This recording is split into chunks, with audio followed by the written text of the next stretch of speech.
Hi there, welcome to my views and news. Three news stories. Firstly, it seems that Tigrayans are going to rejoin Ethiopian Federal Police. For the last 3 years, they have been off duty, you can say, when the war in northern Ethiopia broke out in November 2020. Tigrinya speaking members of the Ethiopian National Defense Force of Federal Police were, uh, you can say, suspended, I would say. Some were arrested too, and I think still a few are in prison. But a good news for Tigrayans. Secondly, Fano, another assassination in the Amhara region. Third attack in the last 4 to 5 days on Prosperity Party members, government officials in the Amhara region. And thirdly, Eritrea today issued a statement rejecting a US State Department report about human rights situation in Eritrea. Firstly, viewers, Tigray Federal Police has representation from all regional states. That is why it's called Federal Police, just like Ethiopian National Defense Force. But you know that when the war in northern Ethiopia broke out between Tigray forces and the federal forces supported by Eritrean military and Amhara militia members, Amhara forces, Tigrayania speaking members of Ethiopian National Defense Force, of Federal Police, of other institutions, they were suspended. Some were arrested, others were just they were not fired, but they were suspended. For the last 3 years, they were without work. Why? Because they were suspected that they could be having a soft corner for TDF. They could support Tigray Defense Force. That is why they suffered, whether they were supportive of TDF or not, but they suffered because they did not receive any salaries. How did they survive in the last 3 years? That's another story. But now it seems that progress has been made to make these Tigrayans rejoin Federal Police. They were members of the Federal Police. It's not that they are new entries. No, they were members of Federal Police. Now, a letter is in circulation showing that guidelines have been finalized, and these Tigrayania speaking members of the Federal Police are going to join their work, rejoin their work. Where will they be deployed? This is very important. Will they be deployed to Raya, Southern Zone, and Western Zone, Humera Volkait Sagad? Because Federal Police is already deployed to Southern Zone. It's in Alamata, it's in Koram too, I think.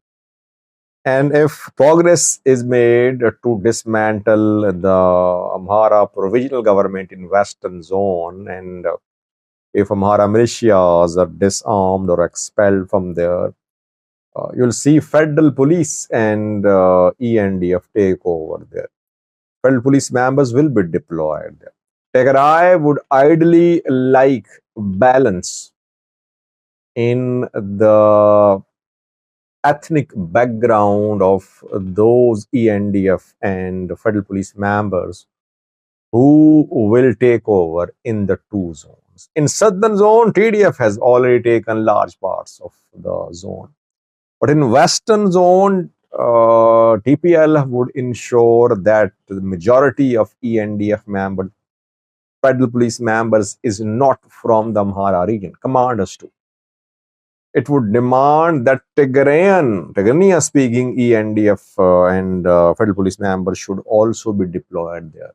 They are ENDF members, Federal Police members. They were members of ENDF Federal Police before the start of war.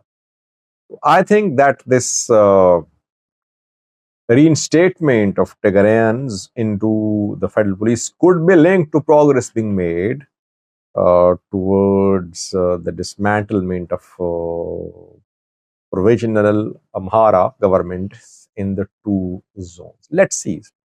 Will ENDF Tigrayans members be reinstated as well? We have not seen that happen so far. No progress made, but Federal Police is going to allow the Tigrayans rejoin their jobs. Secondly, viewers, another assassination in the Amhara region. It seems that Fano groups are now more focused on assassinations than on large-scale attacks. Three assassination attempts in the last 4 to 5 days. We saw that Lasta war administrator was killed in an attack by, reportedly by Fano fighters. Lasta, then district health official also died. Lali Bala Mayor reportedly was injured. He survived. Then there was an attack in North Shore zone of the Amhara region in Shore Robit. Revenue department head was assassinated, allegedly by Fano fighters in his house. Now, second assassination in North Shore zone and third assassination in the Amhara region in the last 4 to 5 days. Vanvosan Telahun has been killed, a Prosperity Party leader, government official, housing department head, Ararti city, North Shore zone of the Amhara region. It is being claimed by Fano groups. They've officially claimed that Shoa Fano released a statement claiming that Shoa Fano has killed Vanvosan Telahun. We're waiting for official confirmation from the government side. No statement so far. But Fano claimed about assassinations of Lasta Voreda Mayor and Revenue Department head of Shorobitu, and both assassinations were confirmed. Let's see what happens in the case of Vanvosan Telahun. Prosperity Party members, government officials in the Amhara region are in serious danger. Though they are heavily protected, Ethiopian National Defense Force, Federal Police, regional militia members protecting them. But they are so many in number, thousands of them, that it's not difficult for Fano to kill Wareda level, district level government officials. Obviously, each and every Wareda level, district level government official cannot be protected by Ethiopian National Defense Force. So all these lower level, Wareda level government officials, prosperity members are vulnerable to attacks by Fano. Yes, zonal level and regional level government officials are more protected. That is why you can say they're more secure. But this development shows how things are going to go in going to progress in coming days. Assassination now is going to be the key weapon of the Fano fight. Thirdly, viewers, Eritrean Information Ministry issued a statement today rejecting a report issued by US State Department. US State Department this week issued a report about human rights situation in Eritrea, and it criticized the Eritrean government for conscription, for indefinite national service, for restrictions on freedom of expression, freedom of association, freedom of religion, and it criticized the government for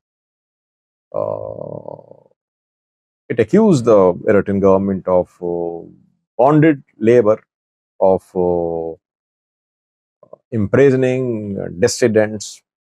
And some of these allegations are true, they're not allegations. Everyone knows that human rights in Eritrea is very poor. But Eritrea never acknowledges that.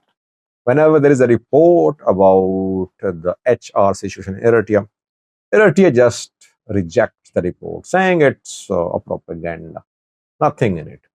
And that is what happened today. The ministry says, Ministry of Information of Eritrea, that US has no right to judge others. Why is that US has issued a report? It has no right. no country can issue a report about other countries' human rights situation. And by the way, this point makes sense. Keeping in view the HR dismal state in Eritrea.